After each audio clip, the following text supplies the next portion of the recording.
वसुंधरा दिनाच्या निमित्ताने कोथळी मंगेश्वर माळावर गट नंबर 1186 मध्ये वृक्षारोपण कार्यक्रम संपन्न।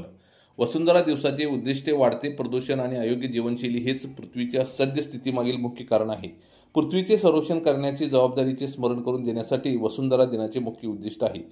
हवा, पाणी, जंगले यासारख्या पृथ्वीवरच्या नैसर्गिक साधन संपत्तीबाबत प्रबोधन करण्यासाठी वसुंधरा दिन साजरा केला जातो, अशी माहिती कोथळी सरपंच अनमोल करे यांनी दिली। ते कोथळी येथे मंगेश्वर माळ गट नंबर 1186 मध्ये वसुंधरा दिनानिमित्त आयोजित करण्यात आलेल्या वृक्षारोपण कार्यक्रमाप्रसंगी बोलत होते। वृक्षारोपण सरपंच करे यांच्या हस्ते करण्यात आले। यावेळी बोलताना 1186 भूखंड बचाव कृती समितीचे अध्यक्ष राजाराम कांबळे म्हणाले, मंगेश्वर माळ येथे पूरग्रस्त भूमींना आणि गरजू कुटुंबांना भूखंड देण्यात आले आहे, मात्र रस्त्याबाबत आमचा लढा सुरू होता।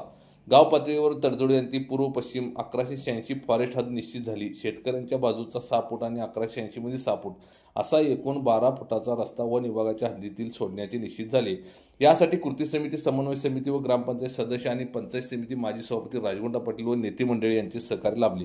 यावेळी बांधकाम कामगार संघटना अध्यक्ष महेश कोळी, माजी सरपंच विजय खावटे, ऋषभ पाटील, ग्रामपंचायत सदस्य शरद कांबळे, संदीप कांबळे, कुमार सुतार, राजमती मिर्जे, राजेंद्र सूर्यवंशी, अनिल कुरणे, सनी तांबोळी, रशीद निवडे, भूपाल कांबळे, मयूर कांबळे, सुभाष कांबळे, सचिन कांबळे, शीतल पुजारी, यशोदास वायदंडे, सर्जेराव कांबळे, वन विभागाचे कर्मचारी, जाधव, शेतकरी, राजूगारे आदी उपस्थित होते।